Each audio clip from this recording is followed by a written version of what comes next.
All things are possible if you believe. What we've got to understand is we're trading our life for our goals. Literally trading our life. I believe when you wake up, you should get up. The second you wake up, get your feet hit the floor. Move into action. Need motivation? Watch your top 10 with Believe Nation. What's up, Believe Nation? It's Evan. I believe in you, and this channel is designed to be a part of your daily success routine. So let's get your motivation to a 10 and get you believing in you. Grab a snack and chew on today's lessons from a man who went from being absolutely broke and dropping out of school to reading Napoleon Hill's Think and Grow Rich, turning his life around, and being a law of attraction expert. He's Bob Proctor, and here's my take on his top 10 rules of success, volume 4. Also, if you want to know what Bob and other entrepreneurs have to say about building unstoppable confidence, check out my 254 Confidence series, where every day for the next 254 days, I will send you a morning video for free to help you build your confidence. The link to join is in the description below. I was reminded this morning of a question I'm often asked. How do you eliminate fear from your life?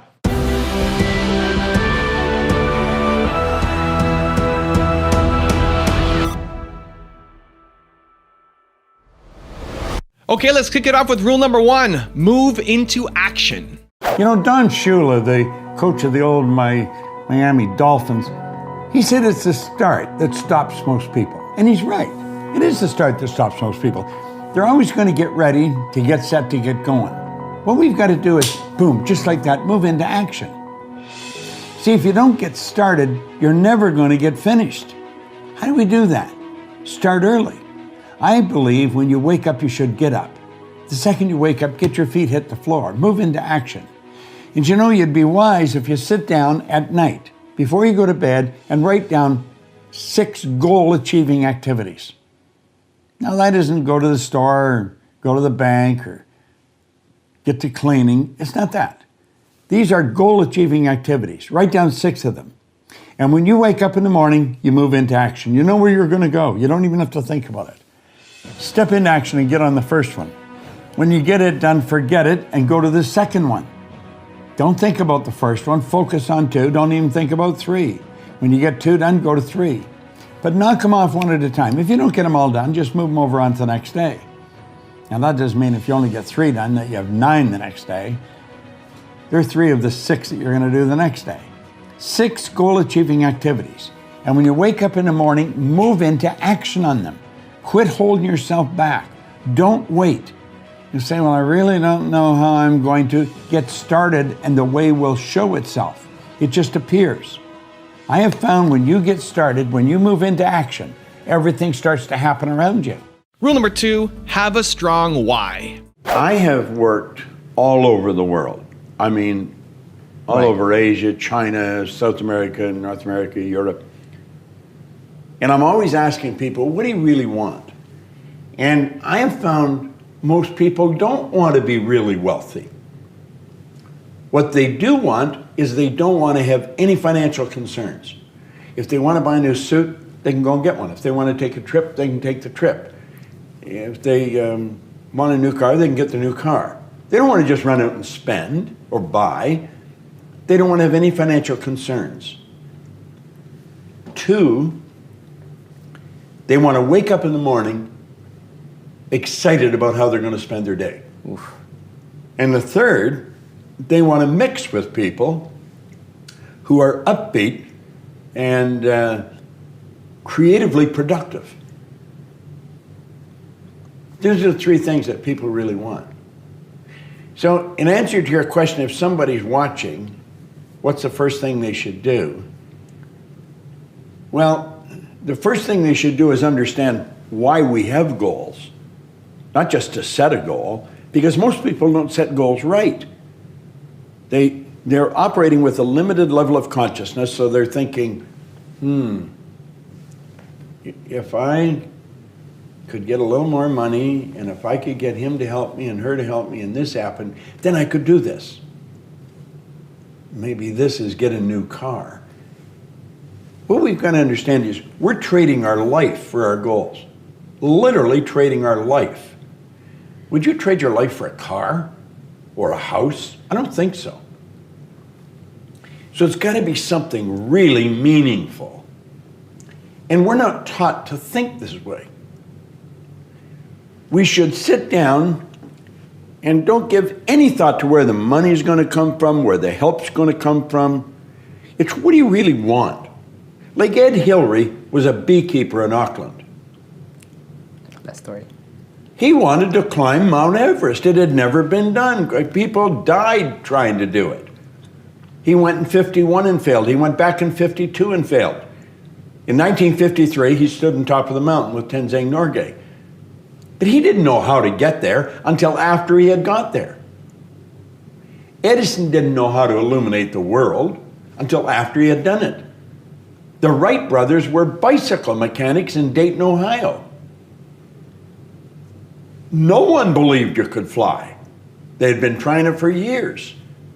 But they saw it. But they wanted to do it. They didn't know how, and they couldn't tell you until after they had done it. Now, the first flight only lasted 12 seconds. And the naysayer said, yeah, but they only were up there for 12 seconds.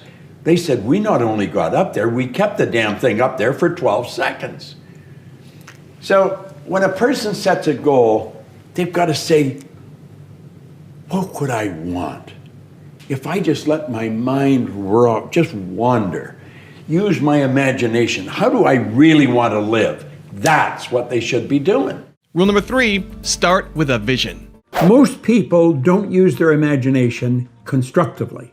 Most people use their imagination destructively. They imagine what they don't want. We've got to consciously and deliberately imagine what we do want. If we will take and sit down with a pen and ask ourselves, what do I really want? What do I really want? And write it down. And then make a written description of it in the present tense. Writing causes thinking.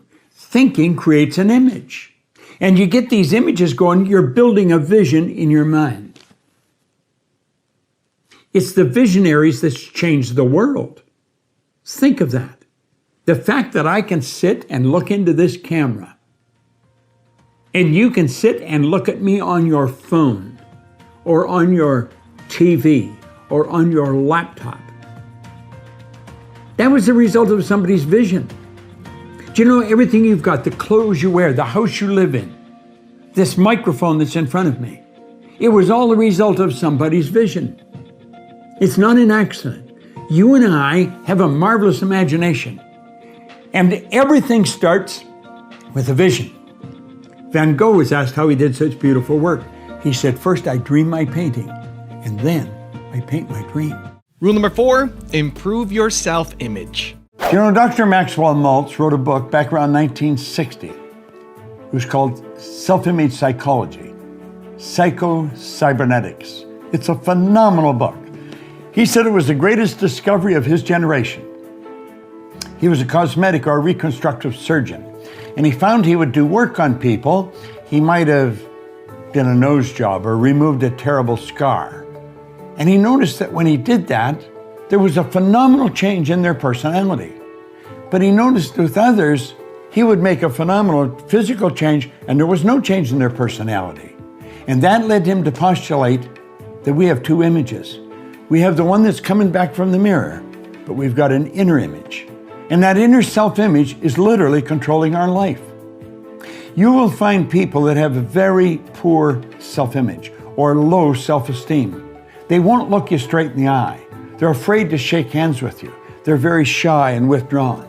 They go through life hiding from life. They don't like themselves. They don't know themselves. Do you know when a person improves their self-image, they change their entire life? Their income changes, their relationship changes, their health changes. And do you know how you do that? Start studying you. Start to find out more about you. There's something phenomenal about you. Do you know, when I began to study this material 57 years ago, I had very poor self-image. I had low self-esteem. I took dumb jobs. I never earned any money. I never had fun. I had poor relationships. And as I started to study real solid information, everything in my life started to improve. I've got friends all over the world today. I earn millions of dollars. I'm in my 80s and I got as much energy as a person in their 30s. Do you see, When you start to understand really who you are, you're God's highest form of creation. There's things about you that just about blow your mind as you start to study and really understand them. You'll walk a little taller. You'll stand a little straighter. And you know something? You'll enjoy a whole lot more of life. Rule number 5, develop self-awareness.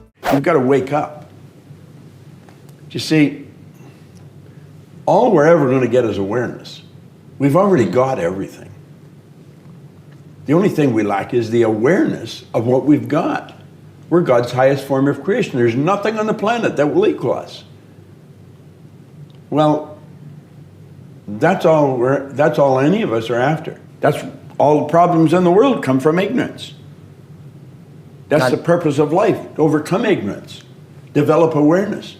The only way to overcome ignorance is through knowledge. And the only way to get the knowledge is to study. Most people, they finish school, close the book, say, that's over. I'm never going to open another book as long as I live.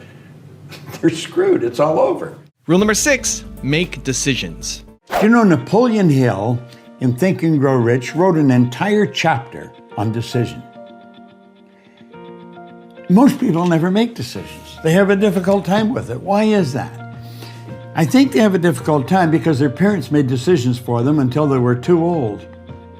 And they never learned how to make them. Do you know, the one thing that I did with my kids, I never made a decision for them.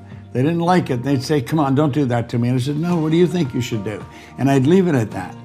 Decision making is a phenomenal concept. And you're going to find out, as he points out in here, that successful people make decisions very fast and they change them very slow, if and when they change them at all. And he said the people that have difficulty in life make their decisions very slow and then change them fast and often. And you know, decision making is a funny thing. You and I think on frequencies. If we could see a bunch of lines and we're thinking on a frequency, and we're on this frequency here and we're saying, I'm going to do that when this changes.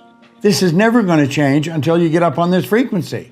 See, the good that you're after is on a higher frequency than you're operating on, a greater awareness. And if you're down here and you're thinking here on this frequency, and the good you want up here, you got to get your mind up there. How do you get up there? Make the decision, be there. And that's really what you have to do. The second you make a decision, you flip your brain onto a different frequency, and you start to attract things to you that you'd never get without making the decision. Rule number 7, get out of the box. See, someone woke me up. That's all I want to do with someone else. What the man said to me, the first guy, he said, you can have whatever you want. Well, you know, you get thinking that you can get out of the box.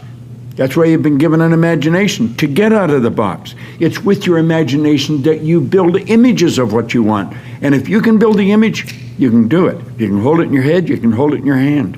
When we understand that, like I would imagine this goes out to a lot of athletes, doesn't it? Well, they can have anything they want. They got to pay the price. And when doubt comes in, kick it out. You can't afford the doubt. Rule number 8, grow yourself. If I want to do something, I find somebody that's already done it. And then I do exactly what they tell me. It's a simple rule to follow. I don't read novels. I don't watch movies. I'd watch documentaries or things like that where I can learn. I'm only interested in studying something that can cause me to become more of what I'm capable of being. See, I think we're all hardwired to do something really special with our life. And that's all I want to do. I'm really good at what I do. I could walk by a person in the hall and like that, I could tell them exactly what they're like. I could read their energy like a book. Everything goes on the inside, shows on the outside. See, we're gifted with faculties of the mind that the average person knows nothing about. You have intuition, the will, reason, imagination, perception, memory. That's what separates us from all the rest of forms of life. We go through school and never learn anything about it. Like you'll hear people say they have a bad memory. There's no such thing as a bad memory. Everybody has a perfect memory. It's just weak. They've never developed it. Our imagination. Your imagination is the most magnificent. Hill said it's the most marvelous, miraculous, inconceivably powerful force the world's ever known. I can use my imagination to project myself into the future and bring the future into the present and start living there. You work from the imagination. You don't work to it. You work from it. Backwards from the result. Yeah. Rule number 9, surround yourself with greatness. Do you know the people you surround yourself with have a phenomenal impact on your life? I think it was Carl Menninger from the Menninger Foundation one time said, environment is more important than heredity. The people we're surrounded by have a greater bearing on our life and our success in life than what's built into the genes at birth. There's genetic conditioning, there's environmental conditioning. Well, this environmental conditioning goes on all the way through life. You will find as you improve the quality of your life, improve your thinking, you're going to attract a different group of people into your life, and they are going to add to your life. See, the people we're surrounded by, their thinking is going right into our mind. We want to mix with people who are really making it happen. Take a look at your 5 people that you're with most often and ask yourself, if I have children, would I want them to grow up be like them? If the answer is no, you better start looking for some new friends. If the answer is yes, you're already in the right circle of people. Think about what I'm saying. The people we're surrounded with have a phenomenal impact on our life and help make us who we are. And rule number 10, the last one before a very special bonus clip, is believe. William James from Harvard said, believe and your belief will create the fact. All things are possible if you believe. Well, you know, I studied for a long time. I started to study this book, Think and Grow Rich. And he talks about belief in here. He says, you're not ready for what you want until you believe you can get it. I found that the only 2 sources of reference we could go to find out anything about ourselves is science and religion. They all say you've got to believe. So I got figuring out, how do you believe? How do you change a belief? Interesting subject, because I'm going to tell you something. Your results are nothing but the manifestation of your belief system. Well, our belief system, now listen carefully, is based upon our evaluation of something. And frequently when we reevaluate a situation, our belief about that situation will change. Let me repeat that. Our belief system is based upon our evaluation of something. Frequently, if we reevaluate a situation, our belief about it will change. I began reevaluating who I was. I started to study. I never stopped studying. And I found as I reevaluated, I had a much higher opinion of myself. I found out things about me that I would have never believed if you had told me. The power that's locked up within us, the marvelous system we've got. Do you know the blood circulates through your veins every 33 seconds, through hundreds of miles of passageway? Bang, just like that, clears all the food in and all the garbage out. Stop and think of the central nervous system. It's the most complex electrical system in the world. And you've got it. Think of your brain, an electronic switching station like that. You can change the vibration of yourself and everything around you. We have awesome powers, and it's all based on what you believe about you. Now I've got a really special bonus clip on how to change from the inside that I think you're going to really enjoy. But before that, it's time for the 3-point landing questions. Time to move from just watching another video to taking action in your life or your business.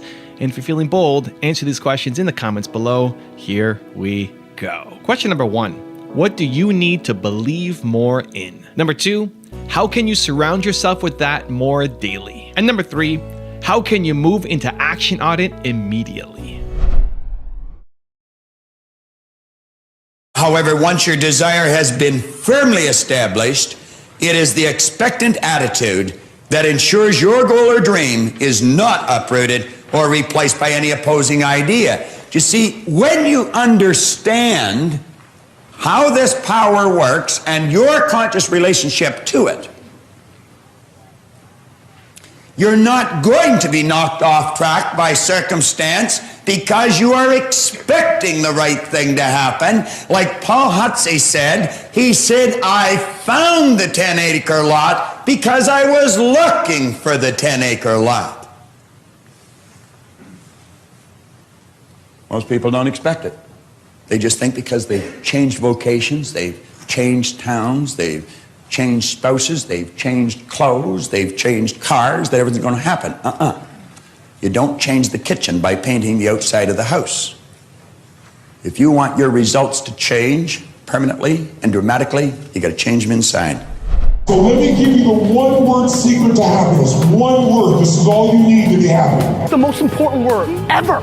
If you had to think of one word that's most important to you or that sums you up or that would be kind of like a little beacon.